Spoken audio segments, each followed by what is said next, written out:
السلام علیکم ورحمۃ اللہ وبرکاتہ۔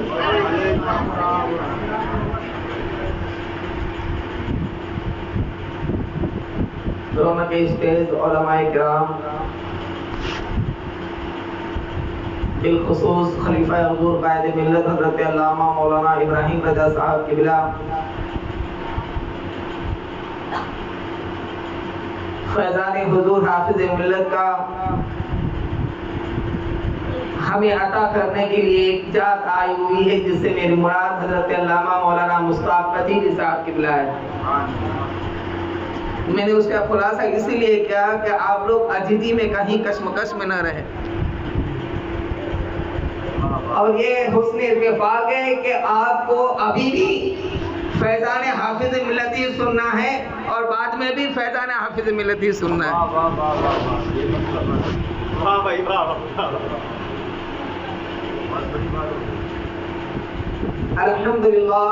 الحمدللہ رب العالمین والعاقبۃ للمتقین، الصلاۃ والسلام علی سید المرسلین وعلى آله وصحبه أجمعين، أما بعد، فأعوذ بالله من الشيطان الرجيم، بسم الله الرحمن الرحيم، يا أيها الذين آمنوا اتقوا الله وكونوا مع الصادقين، صدق الله مولانا العظيم وصدق رسول الله النبي الأمين المختار الكريم، ونحن على ذلك لمن الشاهدين والذاكرين والحمد لله رب العالمين۔ آئیے اور آپ مل کر بارگاہ رسالت و علی رسالت صلی اللہ تعالی علیہ وسلم میں درود پاک نذرانہ پیش کریں۔ اللهم صل علی سیدنا و نبینا مولانا محمد وعلیہ وصحبہ وبارک وسلم، صلاۃ و سلام علیک یا رسول اللہ صلی اللہ تعالی علیہ وسلم۔ آج کی یہ محفل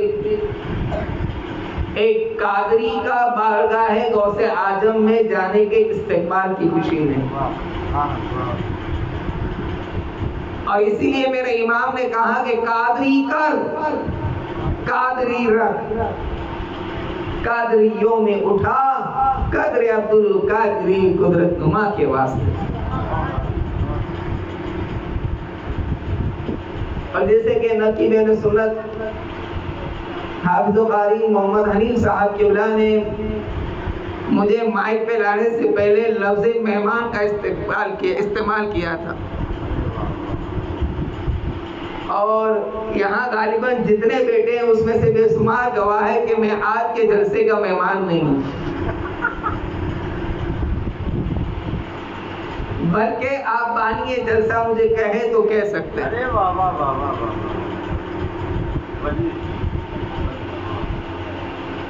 اور دیکھیے یہ مہینہ جو جا رہا ہے وہ مصطفیٰ کا ہے،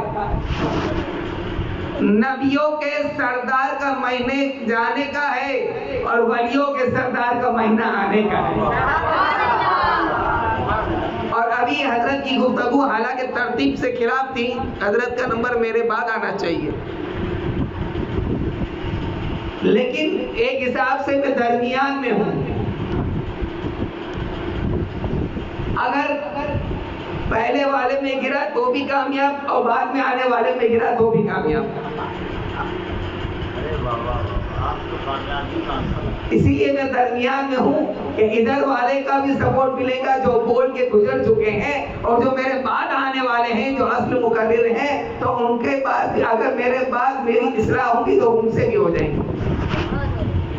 بہرحال یہ میلاد مصطفیٰ صلی اللہ علیہ وسلم کا مہینہ ہے، اور آنے والا مہینہ غوث اعظم رضی اللہ تعالیٰ عنہ کا ہے، تو میں دونوں کی کچھ باتیں آپ کے سامنے پیش کر کے رخصت ہو جاؤں۔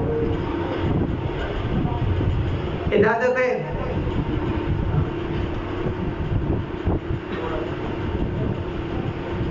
حضرات گرامی، ہمارا قبلہ پہلے کون سا تھا؟ میں ادھر والوں سے نہیں صرف ادھر والوں سے ہی سوال کروں، ہمارا قبلہ پہلے کون سا تھا؟ بیت المقدس۔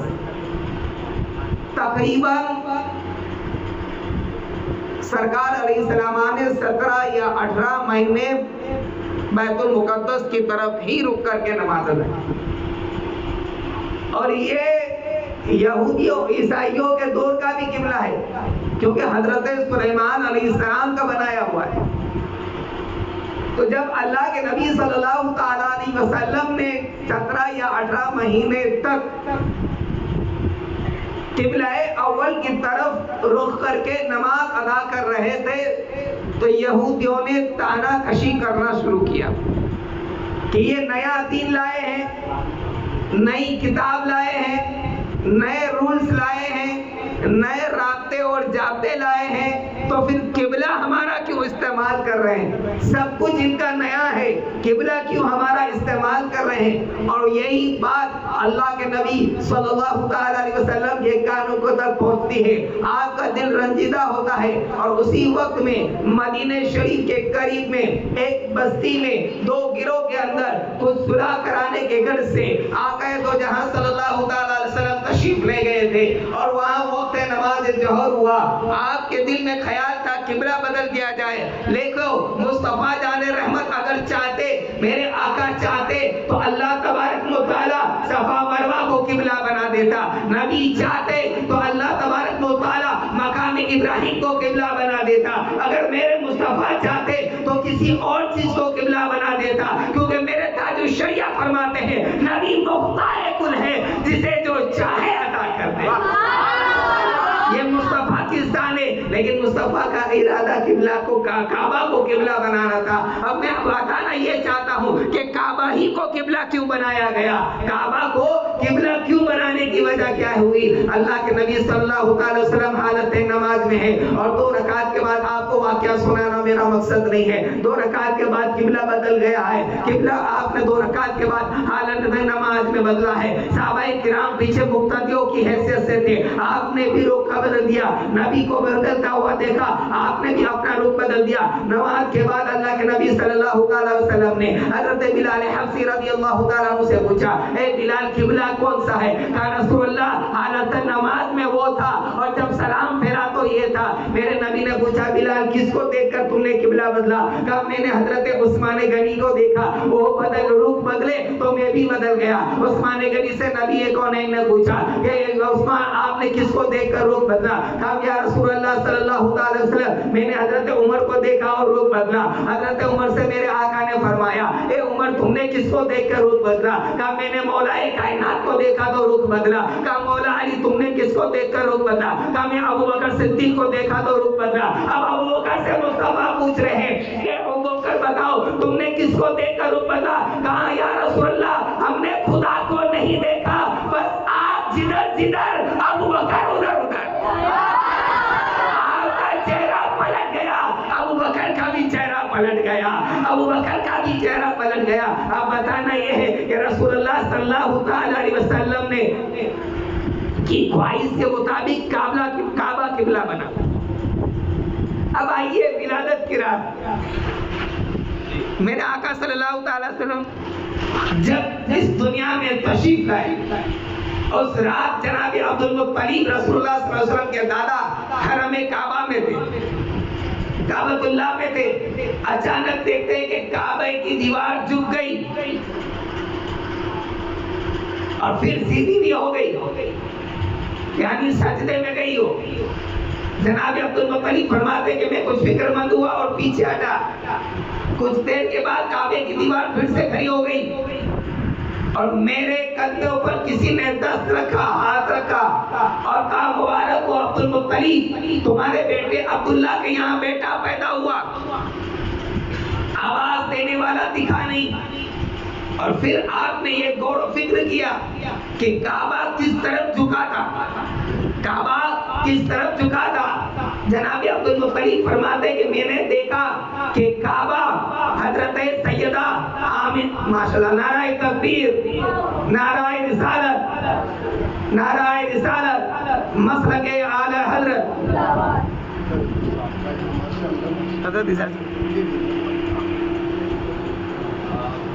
جنت مسند افتاح خلیفہ حضور قائد ملت حضرت علامہ مولانا مفتی زاہد القادری صاحب نسوائی کی بھی آمد ہو گئی ہے۔ اب تو مسرادار حضور حافظ ملت کا جام آپ پہ برس رہا ہے۔ بیٹھ جائیے۔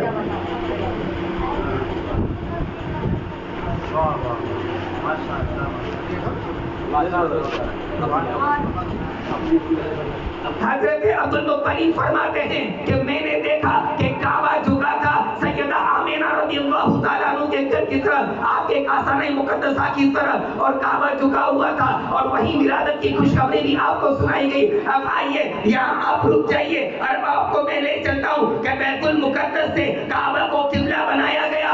کعبہ کو قبلہ بنایا گیا تو میرے نبی نے کہا اے کعبہ تو میرے ولادت کی خوشی میں ایک مرتبہ سجدہ کیا تھا, قیامت تک محمد تیرا احسان ادا کرنے کے لیے قیامت تک کے امتیوں کے سجدوں سے تیرے کو بھر دے گا.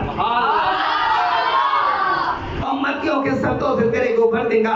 اب مصطفیٰ کا سجدہ ہو رہا ہے کعبے کی طرف, اب ابو بکر کا سجدہ ہو رہا ہے کعبے کی طرف, عمر کا سجدہ ہو رہا ہے کعبے کی طرف, عثمان کا سجدہ ہو رہا ہے کعبے کی طرف, علی کا سجدہ ہو رہا ہے کعبے کی طرف, حسنین کا سجدہ ہو رہا ہے کعبے کی طرف, غوث اعظم کا سجدہ ہو رہا ہے کعبے کی طرف, خواجہ اعظم کا سجدہ ہو رہا ہے کعبے کی طرف, امام اعظم کا سجدہ ہو رہا ہے کعبے کی طرف, امام احمد رضا کا سجدہ ہو رہا ہے کعبے کی طرف. قیامت تک کے امت مصطفیٰ کے سجدے ہو گئے کعبے کی طرف. اور میرے امام فرماتے ہیں حاجی آؤ شہنشاہ کا روزہ دیکھو, کعبہ تو دیکھ چکے کعبے کا کعبہ دیکھو. اے ایمان والو اللہ سے ڈرو, اتقوا اللہ, تقوی اختیار کرو, پرہیزگاری اختیار کرو, صوم و صلاۃ کے پابند بنو. اب جو بندے کے دل میں اللہ کا ڈر رہتا ہے وہ نمازی ہے, وہ روزہ رکھے گا, وہ جھوٹ نہیں بولے گا, وہ غیبت نہیں کرے گا, وہ چغلی نہیں کرے گا. تو جب اللہ کا ڈر دل میں آ گیا اور تقوی بھی آ گیا تو یہاں بات ختم ہو جانی چاہیے. لیکن آگے رب قدیر ارشاد فرماتا ہے وَكُونُوا مَعَ الصَّادِقِينَ, سچوں کے ساتھ ہو جاؤ, کیونکہ شیطان تمہارا کھلا دشمن ہے. اگر تم کسی سچے پیر کامل سے وابستہ ہوگے, اولیاء کرام کے دامن سے وابستہ ہوگے, غوث اعظم کی غلامی کا پٹا پہن لیں گے تو تمہارے ایمان کی بھی حفاظت ہو جائے گی, تمہارے عقیدے کی بھی حفاظت ہو جائے گی اور تمہارے عمل کی بھی حفاظت ہو جائے گی. اور یہ اللہ والے زمین کے اوپر بھی ہماری حفاظت کرتے ہیں اور زمین کے اندر بھی ہماری حفاظت کرتے ہیں. عطائے رسول ناجی شیخ قلم ہند ولی خواجہ غریب نواز رضی اللہ تبارک و تعالیٰ عنہ ایک مرتبہ اپنے پیر بھائی کی جنازے میں شرکت کی ہے. جنازہ پڑھا گیا, دفن ہو گیا, آپ کچھ دیر قبر پر بیٹھے تھے اور اچانک آپ کا چہرہ غمگین ہو گیا,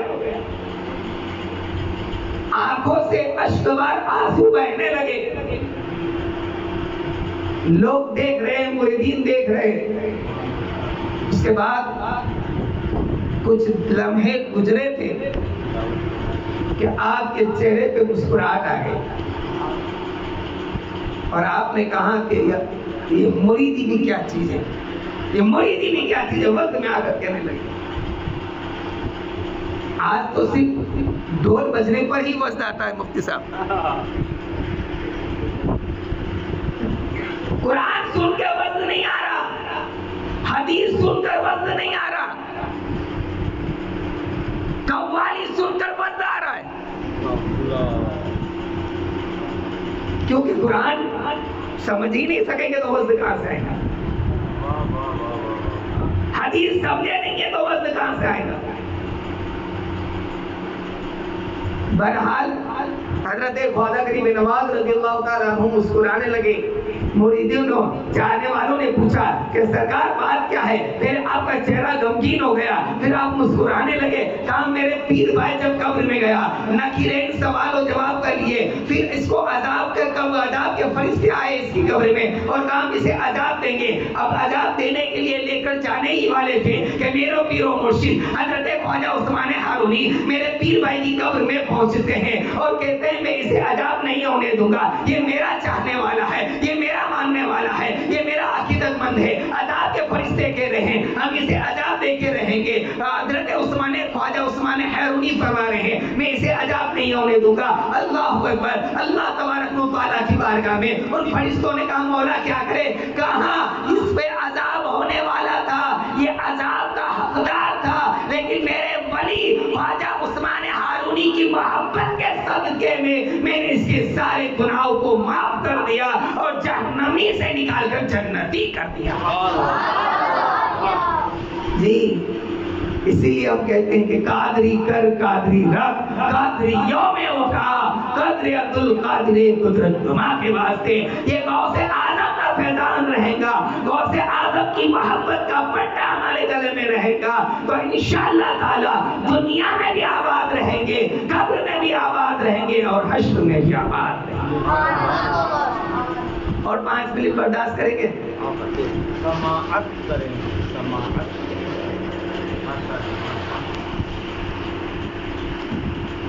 غوث اعظم رضی اللہ تعالیٰ عنہ پیدا ہوئے تو 4 کرامتیں پیدا ہوتے ہیں. دیکھیے اولیاء کرام کی اکثر جماعت پہلے پیدا ہوئی عبادت, ریاضت, تہجد گزاری, نوافل کی کثرت سے اللہ تبارک و تعالیٰ نے انہیں ولایت عطا فرمائی. اکثر جماعت اولیاء کرام کی ایسی ہے کہ جو پہلے پیدا ہوئے بعد میں ولی بنے. اب غوث اعظم رضی اللہ تعالیٰ عنہ پہلے ولی بنے پھر پیدا ہوئے. اللہ تبارک و تعالیٰ نے پہلے ولایت عطا فرمائی پھر پیدا ہوئے. آپ کی تاریخ ولادت کے بارے میں بتایا گیا ہے باختلاف روایت 29 شعبان یا 1 رمضان. یہ بھی آپ کے پیدا ہونے کی کرامت بتا رہا ہوں. آپ کی والدہ ماجدہ فرماتی ہیں کہ میرا بیٹا جب پیدا ہوا تو صبح شادی کے وقت دودھ پیتا تھا, دن بھر میں کتنی بھی کوشش کر لوں وہ دودھ نہیں پیتا, پھر رات میں پیتا. گویا غوث اعظم رضی اللہ تعالیٰ عنہ پیدا ہوتے ہی روزہ رکھے. فرض نہیں ہوا تھا لیکن روزہ رکھے. ولیوں کے سردار ہیں, امام الاولیاء ہیں, غوث الاعظم ہیں, اور غوثیت کبریٰ کے منصب پر فائز ہیں. اور کب تک رہیں گے؟ امام مہدی کے آئے تک. یہ غوثیت کبریٰ کا جو منصب ہے یہ آپ کو مل چکا ہے, اب آپ کے بعد امام مہدی کو ہی ملے گا. پیدا ہوتے ہی روزہ رکھے. یہ دوسری کرامت. اب تیسری کرامت, عموماً عورتوں کو 45, 50, 55 سال تک کی عمر میں ہی اولاد ہوتی ہے. 50 سال کے بعد اولاد ہونے کے آثار نہیں ہوتے. لیکن سرکار بغداد جب پیدا ہوئے تو آپ کی والدہ ماجدہ کی عمر 60 سال تھی. یہ بھی غوث پاک رضی اللہ تعالیٰ عنہ کی کرامت ہے. اور چوتھی بات,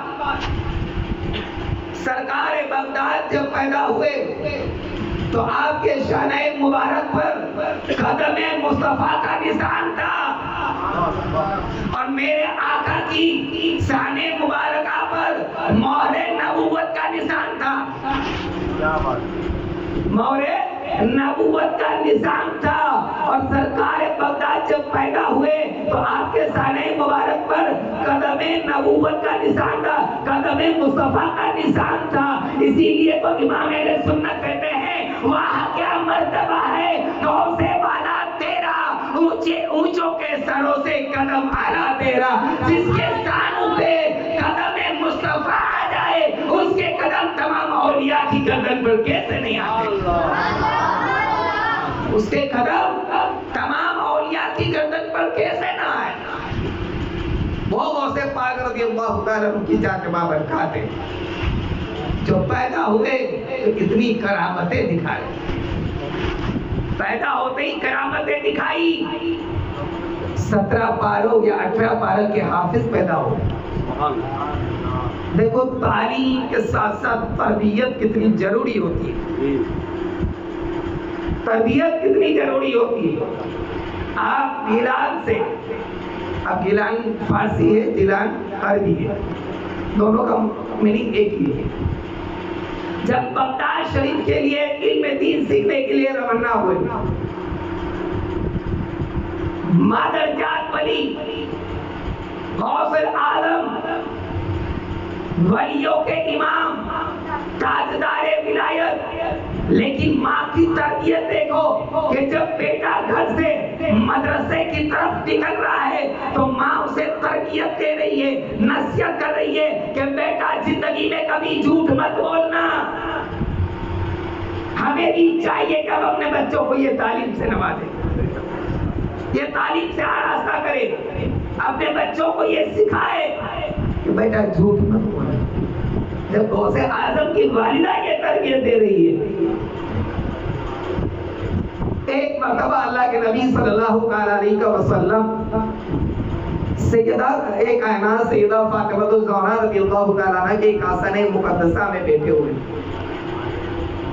اور آپ کے سامنے دونوں سجادے امام حسن اور امام حسین بیٹھے. میرے آقا صلی اللہ علیہ وسلم کی عادت کریمہ تھی کہ جب بھی تشریف لاتے تو امام حسین کو گود میں لے کر زیادہ کھیلتے تھے. لیکن اس دن خلاف معمول کیا اور امام حسن مصطفیٰ کو گود میں لے کر کھیلنے لگے. سیدہ فاطمہ رضی اللہ تعالیٰ عنہ یہ منظر دیکھ رہی ہے اور دل ہی دل میں سوچ رہی ہے کہ بات کیا ہے، معاملہ کیا ہے کہ ہمیشہ تو میرے آقا امام حسین کو لے کر گود میں بیٹھتے ہیں، ان سے کھیلتے ہیں، پیار کرتے ہیں زیادہ. آج خلاف ترتیب کام ہو رہا ہے، امام حسن مصطفیٰ کو گود میں لے کر بیٹھے، لیکن میرے نبی وہ ہیں کہ دور و نزدیک کے سننے والے وہ کانے لالے کرامت پہ لاکھوں سلام. ہم یہاں سے پکارے وہاں وہ سنے، مصطفیٰ کی سماعت پہ لاکھوں سلام. میرے نبی نے سیدہ کائنات کے دل کا راز جان لیا. کہاں بیٹی یہ سوچ رہی ہے نا کہ ہمیشہ تو میں حسین کو گود میں لیتا ہوں، حسین کو زیادہ پیار کرتا ہوں، حسین سے کھیلتا ہوں. آج معمول کے خلاف کام کر رہا ہوں، امام حسن کو گود میں لیا ہوں. کہا کیوں؟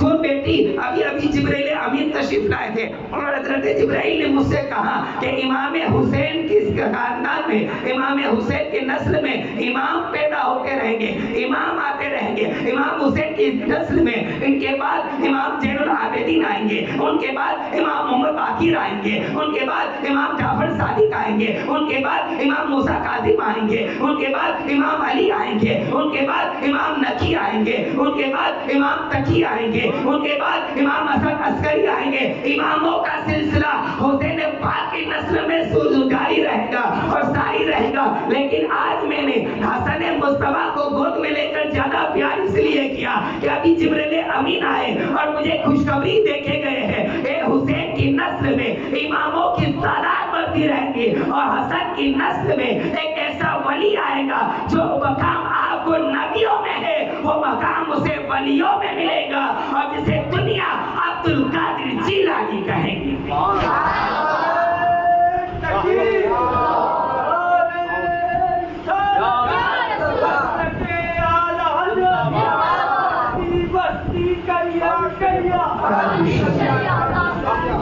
یہ شان والے ہیں غوث اعظم رضی اللہ تعالیٰ عنہ. اس لیے وہ امام کا عشق نے پکارا کہ واہ کیا مرتبہ ہے غوث والا تیرا، اونچے اونچوں کے سروں سے قدم آلہ تیرا، سر بلا کیا کوئی جانے ہے کیسا تیرا، اولیاء ملتے ہیں آنکھیں وہ ہے تلوہ تیرا، اور کیا نبی